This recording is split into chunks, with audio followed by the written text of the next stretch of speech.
Defeat and failure is the greatest thing that could ever happen to you. You have to be aware that you have this emptiness inside of you. You pay a price for repressing your emotion. That repressing something eventually comes out. It's your choice whether you're just going to consume mindless stuff or you're going to actually use that restless, active brain of yours and put it to some incredible function. Because we're so enmeshed in the moment. And when enmeshed in the moment, things seem much larger than they are. The younger you go through this process, the better. The human being has emptiness, has a hole inside of ourselves, a hole that we need to fill in some way because we have incredibly active minds. But we have this emptiness. We don't know what to fill it with. This mind is active. We're not programmed. We don't know what to do. And because of that emptiness, we have to fill it with something. We're restless. And if we don't know what to fill it with, we're just going to consume as a way to kind of deal with that empty feeling, as you say, to numb ourselves. We're going to eat. We're going to watch movies. We're going to binge watch. We're going to get addicted to porn because it's filling that emptiness. It's taking that active mind and it's numbing it. And it's like, it seems satisfying because we don't have to deal with these other things. So you have to be aware that you have this emptiness inside of you. Everybody does. I have this feeling I wake up in the morning. I know what I have to accomplish. I know what my goals are. I know what I have to do that particular day. I know what I have to do that particular week.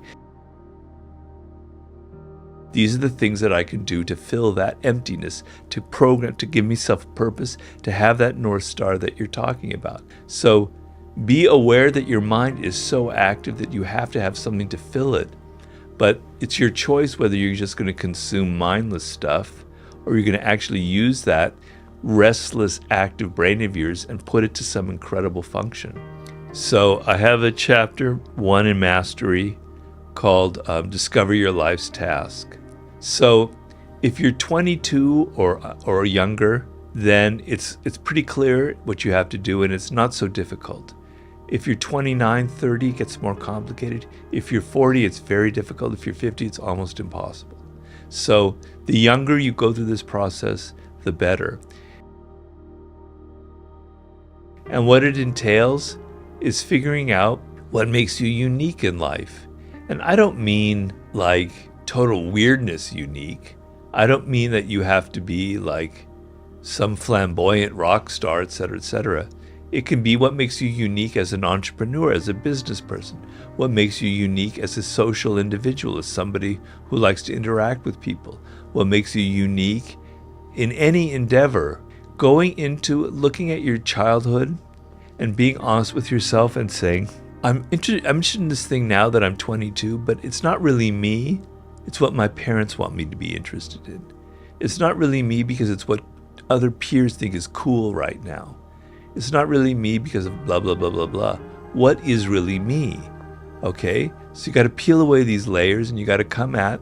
So when you were born, I liken to it, a seed is planted.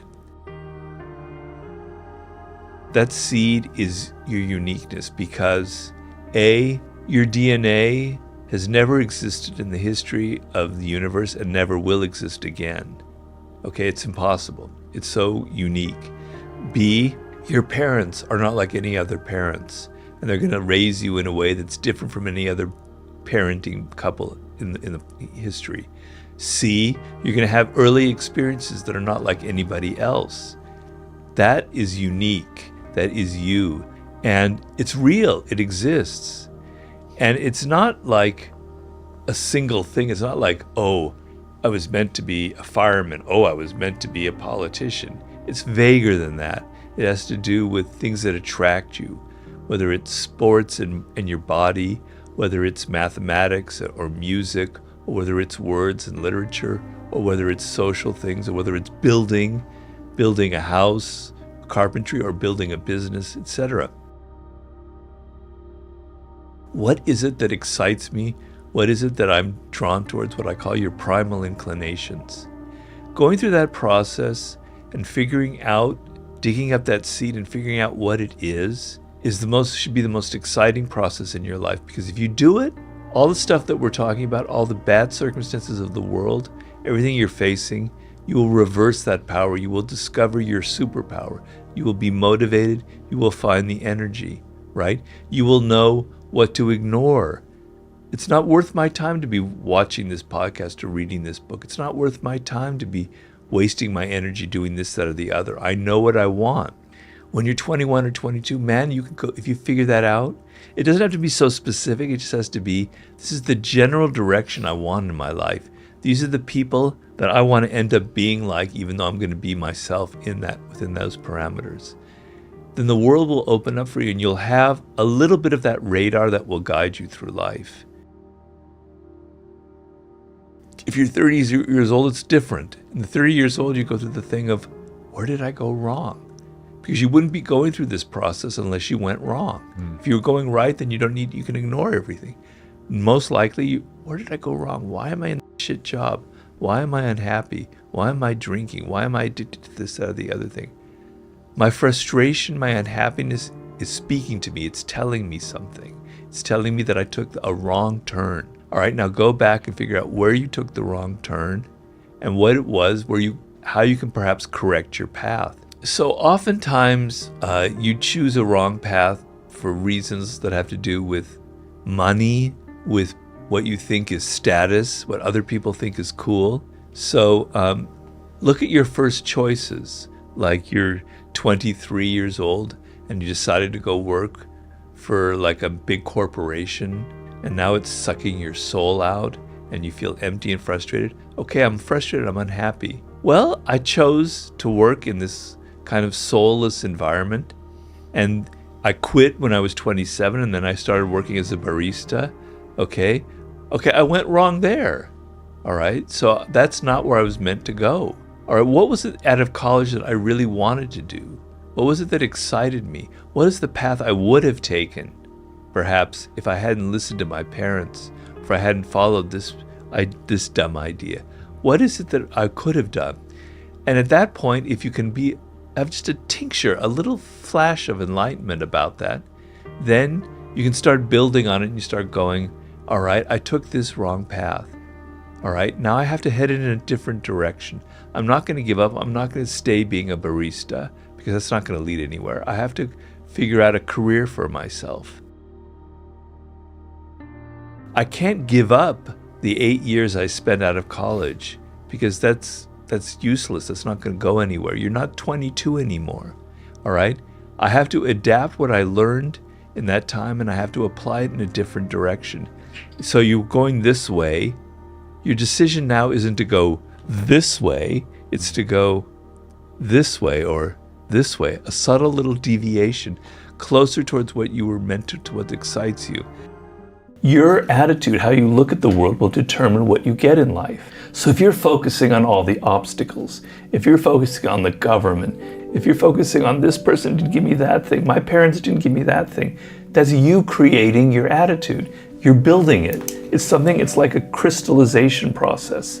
This crystal starts getting bigger and bigger and bigger as each new crystal is added. And you crystallize this negative, defensive attitude towards life, and that's what you're going to get. Defeat and failure is the greatest thing that could ever happen to you. Because when you're successful, you tend to not learn anything. You think, wow, my book, my business got so much, did so well. I've got the Midas touch. Anything I do is going to be great. And look, I've got all these people around me, these sycophants saying, Robert, you're wonderful, you're great. I love what you did, your book's fantastic, et cetera, et cetera. And slowly, I don't learn anything. And then my next project is a disaster because I've become grandiose, because I'm not moored in reality. Failure teaches you your limits. It makes you realize what you did wrong.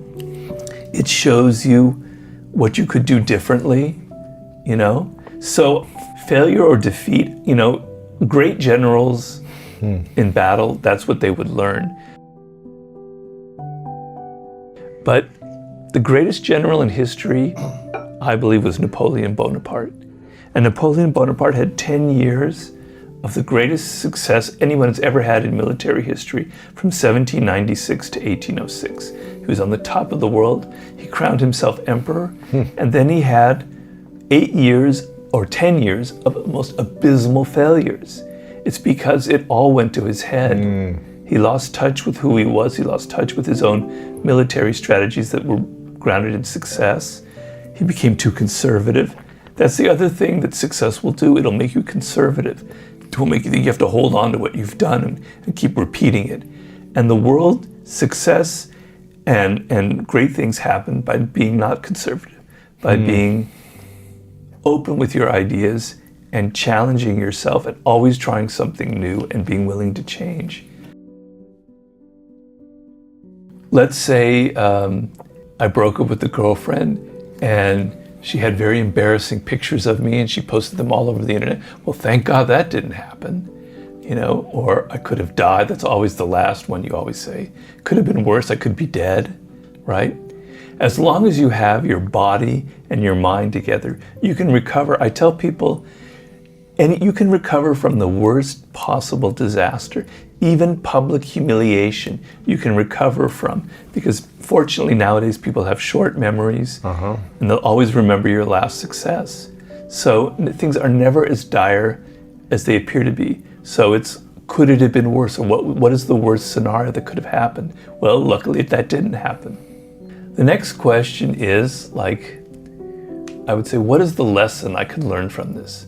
So if it's a breakup with someone, and I've been through them, we all have, it's like, instead of thinking that it was just putting blame on her or yourself, it's thinking of, was this the right person for me? There's going to be someone else, right? First of all, maybe I wasn't actually the right person for her, and maybe I was partially to blame for this. So what can I learn about relationships going forward? And what can I learn about what I want from a relationship? Maybe I want something a little more stable, or maybe I need something a little more exciting, to sort of to be future oriented. And that's really critical, because I talk to a lot of people who are going through hard times with COVID, is always being future oriented. So we tend, when we're in the moment of a bad thing, like a breakup or a failure, or like something like a disaster, is we're so enmeshed in the moment. And when enmeshed in the moment, things seem much larger than they are. But with time and distance, if you look back 2 years ago, it doesn't seem so big anymore, right? So you need some perspective, and you need to understand that 2 years from now, you'll be on to another business, or you'll be on to another relationship, and things will be much better. So be future oriented. That's one of the key things, key elements about people who are very successful in life. They're always sort of oriented towards the future. What's the next project? What am I going to be doing in 5 or 10 years? As opposed to obsessed with the past. I think people who have the hardest time in life are so obsessed with the past. That scumbag, he destroyed me. He ruined my last project. That blah blah blah blah. They hold on to all this crap, right? They're so weighed down by the past. Their parents, they whine, they complain. People who are future oriented, I'm on to the next thing. It's like they say in basketball, next man up. Our star player was injured. All right, next player, come on, let's just go. We got to win this game, right? Yeah.